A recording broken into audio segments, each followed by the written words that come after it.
Assalamualaikum warahmatullahi wabarakatuh. Berjumpa kembali dengan saya Abdul Halim.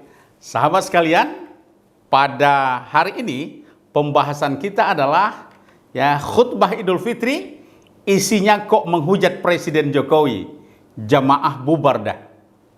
Ini yang kemarin pada saat Idul Fitri yang dilaksanakan di sebuah daerah, yaitu di lapangan Tamanan Bantul, Yogyakarta. Ini menjadi viral sahabat sekalian, karena isi khutbah daripada khotibnya, kebetulan nama khotibnya adalah Dr. Untung Cahyono M.Hum. Jadi beliau ini pernah mengajar di Universitas Ahmad Dahlan UAD Yogyakarta, dan tentu juga kalau kita lihat dari CV-nya, beliau ini pernah juga sebagai pengurus wilayah Muhammadiyah Yogyakarta. Tapi tentu dalam kasus ini sahabat sekalian, ini tidak terkait dengan lembaga Universitas Ahmad Dahlan, dan tidak terkait juga tentunya ini dengan kepengurusan wilayah Muhammadiyah Yogyakarta. Ini adalah sebuah tanggung jawab pribadi yang bersangkutan ketika tampil sebagai khotib di Idul Fitri. Nah, sahabat sekalian, sebelum kita lanjut, jangan lupa memberikan subscribe, share, and like, komen terhadap channel kesayangan Anda ini, agar channel ini berkembang dengan baik dan notifikasinya secara langsung akan sampai kepada sahabat sekalian. Sahabat sekalian, kalau kita lihat persoalan mendasar daripada kasus adanya khotib yang tampil di saat Idul Fitri ini, maka tentu adalah sebuah ironi, sebuah yang sangat kita sayangkan, karena memang seyogianya di dalam Idul Fitri itu kita semua adalah dalam situasi riang gembira, dengan penuh kesyukuran kita, kasih sayang kita, dan penuh dengan kebersamaan di antara jamaah-jamaah. Tetapi apa yang terjadi dengan ulah salah seorang daripada khotib di Yogyakarta ini, maka ini menjadi satu titik yang sangat mengganggu. Nah, untuk mengetahui apa statementnya, coba kita lihat video berikut ini. Oleh para pejabat negara menjadi sangat lebih memalukan dan memuakkan, karena kecurangan dalam pemilu yang dinilai banyak pihak yang terburuk dalam sejarah Indonesia. Ironisnya, problematika pelanggaran pemilu yang sering disebut terjadi secara terstruktur, sistematis, dan masif terjadi justru terkait dengan perilaku Joko Widodo sebagai Presiden RI, sebagaimana yang tersebar luas di media sosial dan surat kabar. Untuk bangsa ini yang tidak jujur, tidak adil, tidak transparan, apalagi justru itu dimulai dari tokoh kita. Sahabat sekalian, kalau kita lihat dari tayangan beberapa video, baik itu melalui berita-berita nasional dan bahkan berita ini sahabat sekalian, ini viral di seluruh media-media elektronik, media sosial, TikTok, kemudian juga di YouTube, kemudian juga di berita-berita. Ini menjadi perhatian, dan semua pihak menyayangkan terjadinya ini. Lebih menyayangkan lagi yang seyogianya pelaksanaan Idul Fitrinya yang dimulai dengan takbir, takbir mengagungkan asma Allah, kemudian sholat 2 rakaat Idul Fitri, sholat Idul Fitri, dan dilanjutkan dengan khotib, yaitu khutbah Idul Fitri. Tapi apa yang terjadi di dalam proses pelaksanaannya, jamaah dapat dikatakan sebagian besar meninggalkan khotib atau meninggalkan lapangan tempat sholat itu. Karena apa? Karena memang menganggap khotib sudah offside, khotib sudah masuk kepada wilayah yang seharusnya tidak dilakukan di dalam saat pelaksanaan ibadah. Sahabat sekalian, apa kira-kira yang bisa kita pelajari dari sini? Yang pertama tentu, sahabat sekalian, ini berawal daripada ya bagaimana seorang atau kepengurusan masjid ya yang menunjuk atau panitia Hari Besar Islam PHBI yaitu menunjuk khotib, memilih khotib. Ini hal yang pertama. Nah, sebenarnya tentu pengurus ya tidak bisa kita salahkan dalam hal ini karena memang pengurus mungkin sudah mengenal sosok saudara khotib ini atau saudara Untung Cahyono ini ya, dan tidak akan menduga seperti itu. Tetapi paling tidak screening kita adalah ya, apalagi di dalam hari besar Islam seperti Idul Fitri, Idul Adha dan hari-hari besar lain termasuk juga Jumat saya pikir. Tetapi khusus kedua hari besar Islam ini harusnya dibuatkan sebuah teks ya, khutbah sehingga bisa kita melihat apa sih sebenarnya yang mau disampaikan oleh khotib ketika dia tampil nanti sebagai khotib di dalam pelaksanaan sholat Jumat ini atau sholat Idul Fitri ini atau sholat Idul Adha ini. Jadi itu yang pertama. Yang kedua, sahabat sekalian, perlu juga kita lihat di sini adalah khotib tentu harus tahu tentang apa yang kira-kira yang menjadi rukun khutbah. Ya, khutbah baik itu khutbah Jumat maupun khutbah Idul Fitri atau Idul Adha, maka dia harus tahu tentang ada rukun khutbah yang harus dipenuhi.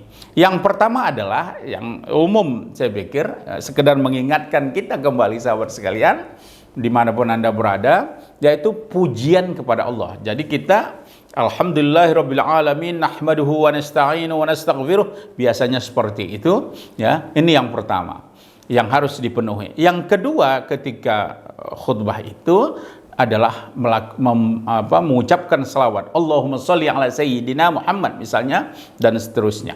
Kemudian yang ketiga adalah membaca atau memberikan wasiat untuk jamaah agar selalu bertakwa. Ittaqullaha haqqa tuqatih.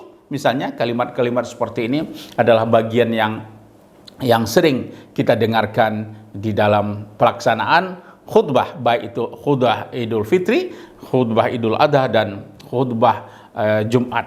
Nah, yang keempat adalah membaca ayat. Nah, ini kutipan ayat misalnya ya ayyuhallazina amanu atiiullah wa atiiur rasul misalnya. Yang kelima adalah doa. Itu makanya biasa di khutbah kedua ini dilengkapi dengan doa. Sahabat sekalian, ya, sebenarnya saya yakin Dr. Untung Cahyono ini ya, ini paham betul sebenarnya apa yang syarat rukun-rukun khutbah itu. Nah, sekedar memperkaya kita sebenarnya sahabat sekalian, kalau kita lihat ya, Imam Al-Ghazali ya telah memberikan sebuah garisan. Menurut Al-Ghazali ya, ini ada al-adab fiddin dalam Majmu'ah Rasail Al-Imam Al-Ghazali. Jadi kitab ini mengungkap, yaitu di dalam halaman 437 disebutkan ada 12 etika ya, sebenarnya etika seorang khotib dalam menyampaikannya. Tetapi saya hanya mengambil 3 aja. Yang pertama adalah, katanya disebutkan di dalam adabnya itu adalah berangkat ke masjid. Jadi ini khusus untuk khotib, ini disebutkan di dalam kitab ini, yaitu kitab Al-Adab Fiddin dalam Majmu'ah Rasail Imam Al-Ghazali disebutkan yang pertama seorang khotib itu berangkat dari rumahnya ya ke masjid dengan hati dan pikiran yang tenang.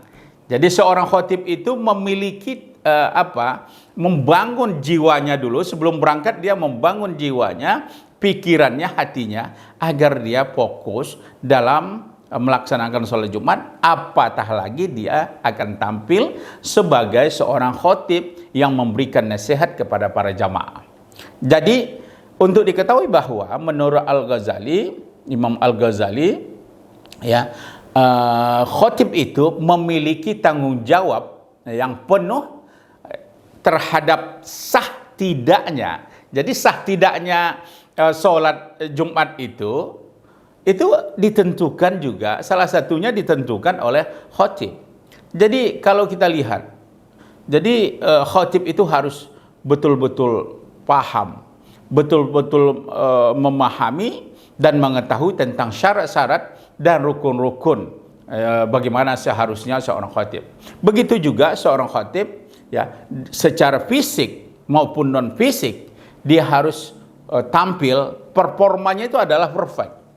Kita lihat misalnya pakaiannya. Jadi khotib itu nggak sembarang asal maju, ya. Bukan hanya materinya yang dijadi masalah, bukan hanya materinya saja yang harus diperhatikan, tetapi performa. Jadi performance kita, ya, pakaian kita, cara bicara kita, dan bahkan juga di dalam kitab ini Al-Ghazali menyatakan bahwa ini disebutkan di poin yang ketujuh, ya, di poin ketujuh dari 12 adab yang disebutkan Al-Ghazali itu adalah sesuai azan, seusai azan, ya, seorang khotib menyampaikan khutbahnya dengan sikap tawadu. Jadi ada sikap yang memperlihatkan seorang khotib itu adalah bukan menggebu-gebu sebenarnya yang diajarkan oleh Al-Ghazali, tetapi harus dengan penuh tawadu,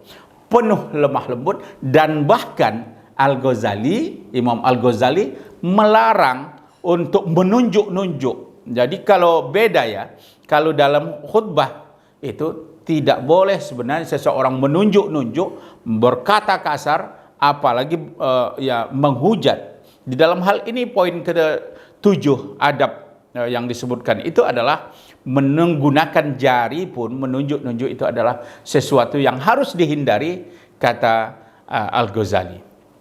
Jadi apa yang kita lihat kemudian juga disebutkan oleh Al-Ghazali di poin ke-8, ya.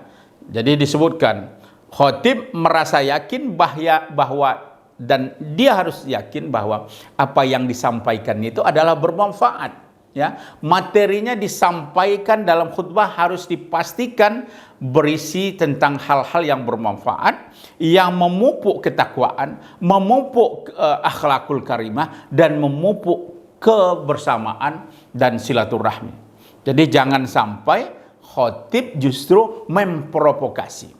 Nah, apa yang terjadi sahabat sekalian di Bantul, ya, di Bantul Yogyakarta? Etika-etika yang disebutkan oleh Al-Ghazali, 3 hal yang saya sebutkan di sini, itu adalah, ya, terlihat, ya, tidak dijalankan oleh seorang khotib, ya.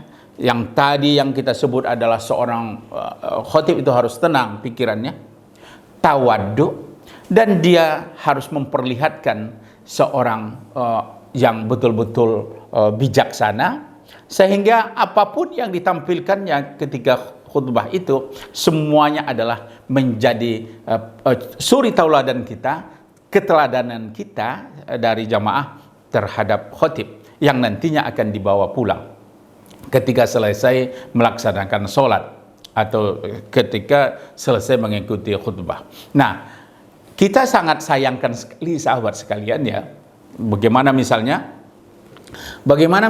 khotib ini menyebabkan, ya, jamaah, ya, kabur. Nah, ini kabur jamaah. Padahal sahabat sekalian, ini kita sering juga lihat, ya, kita sering lihat bahwa ketika khutbah ini, baik khutbah Jumat maupun khutbah Idul Fitri, misalnya Idul Adha, saya sering sekali agak risih melihat. Yang pertama, jamaah itu juga harus tahu bahwa tadi kita bicara tentang khotibnya, ya. Khotibnya sudah disebutkan oleh Imam Al-Ghazali bagaimana etika, adab, ya, yang harus tampilkan khotib. Tetapi juga adab seorang jamaah itu juga harus menjadi perhatian kita.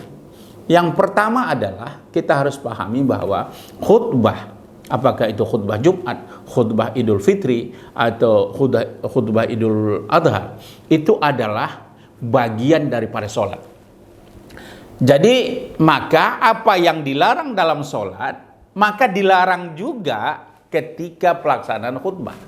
Nah, jadi kalau kita lihat misalnya bagaimana sekarang terjadi itu, bolehkah dalam sholat tidur? Nggak boleh sebenarnya. Jadi khotib sedang berbicara, dilarang untuk tidur sebenarnya. Karena kalau Anda tidur, itu bukan sholat, bukan ibadah namanya. Nah, itu yang pertama. Yang kedua adalah sering kita lihat itu membuka HP seperti ini. Membuka HP ya, membuka chattingan, kemudian bahkan ada yang menonton. Saya lihat, saya sering, hampir setiap Jumat saya temui. Itu adalah jamaah sebenarnya tidak boleh, ya, tidak boleh melakukan aktivitas ya, selain menyimak dan mendengarkan isi khutbah itu. Jadi HP, membuka HP, menonton dan chattingan, membalas chattingan, itu adalah sesuatu yang sebenarnya termasuk membatalkan pahala daripada sholat Jumat atau sholat berjamaah itu, atau sholat Idul Fitri atau Idul Adha itu. Nah, yang ketiga, dalam kasus Bantul misalnya, jamaah meninggalkan lapangan tempat sholat itu, maka sebenarnya tidak ada lagi sholat. Makna apa? Dia tidak akan mendapatkan lagi pahala daripada pelaksanaan Idul Fitri itu. Maka sia-sialah Anda datang ke sana dan sia-sialah apa yang Anda lakukan. Kan sayang sekali. Nah, begitu juga sahabat sekalian, kalau kita lihat ya, kalau kita lihat bahwa ada yang ngomong, berbicara, makanya ada man takallama fi yaumil jum'ah, misalnya ada sebuah hadis itu, siapa yang berbicara pada hari Jumat manakala khotib sedang menyampaikan khutbahnya, maka dia seperti khimar keledai yang sebenarnya termasuk sia-sia. Dan siapa yang melarang dengan bahasanya juga, dengan mengungkapkan kata-katanya juga, maka dia juga tidak mendapatkan pahala. Jadi sebenarnya dalam konteks kasus Bantul ini sudah lengkap sekali, meninggalkan sholat Idul Fitri itu, ya, meninggalkan khutbah, dan tentu juga kita sangat sayang sekali dan merugi ya, akan merugi karena tidak mendapatkan pahala daripada pelaksanaan Idul Fitri itu. Nah, sahabat sekalian, sebenarnya Menteri Agama sudah mengeluarkan ya, dalam konteks negara ya, melalui surat edaran Menteri Agama nomor 1 tahun 2024 menyatakan bahwa kebetulan nomornya ini itu adalah nomor 1 tahun 2024. Di poin yang diatur oleh Menteri Agama itu ada 9 poin. Nah, poin yang ke-8 ya, saya bacakan sahabat sekalian, disebutkan di sana di dalam surat edaran itu bahwa materi ceramah Ramadan, khutbah Idul Fitri disampaikan dengan menjunjung tinggi ukhuwah Islamiyah, mengutamakan nilai-nilai toleransi, persatuan dan kesatuan bangsa, serta tidak bermuatan politik praktis sesuai dengan surat edaran Menteri Agama nomor 09 tahun 2023 tentang pedoman ceramah keagamaan. Jadi ini sebenarnya edaran Menteri Agama ini sudah disosialisasikan sebenarnya ke seluruh masjid. Tapi ya termasuk di Bantul, kebetulan Polres Bantul juga sudah ikut mensosialisasikan ini. Kalau kita baca di apa ya, kita baca di berita-berita, tetapi ternyata kita kecolongan juga.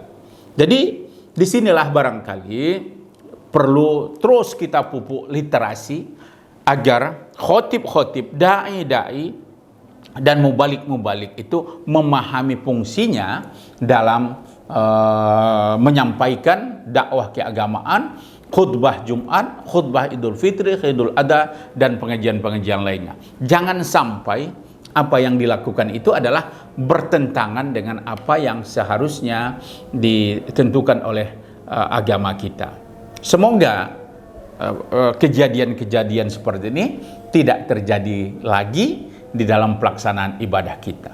Anda boleh ya punya preferensi politik, membenci 01, 02, 03 atau bahkan Joko Widodo sendiri sebagai presiden, tetapi tidak dalam konteks beribadah, tidak dalam konteks sedang melaksanakan ibadah dan di tempat rumah ibadah dengan menggunakan mimbar-mimbar keagamaan. Anda silakan sampaikan pikiran, pokok pikiran Anda. Kita semua dan siapapun dimanapun berada, silakan melalui jalur-jalur yang memang dibenarkan oleh agama kita dengan bahasa yang baik, dengan jalur yang dibenarkan oleh negara kita, ya, dengan kebebasan berpendapat. Silakan. Semuanya adalah kita bebas melakukan, tetapi bebas yang bertanggung jawab. Semoga ibadah kita ke depan setelah Pasca Idul Fitri ini semakin baik dan literasi keagamaan kita tentang hal-hal yang menyangkut dengan dakwah Islamiyah akan menjadi lebih baik. Demikian saja sahabat sekalian. Sebelum saya akhiri, jangan lupa subscribe, like, share, and comment di channel Abdul Halim Bicara ini. Demikian saja. Assalamualaikum warahmatullahi wabarakatuh.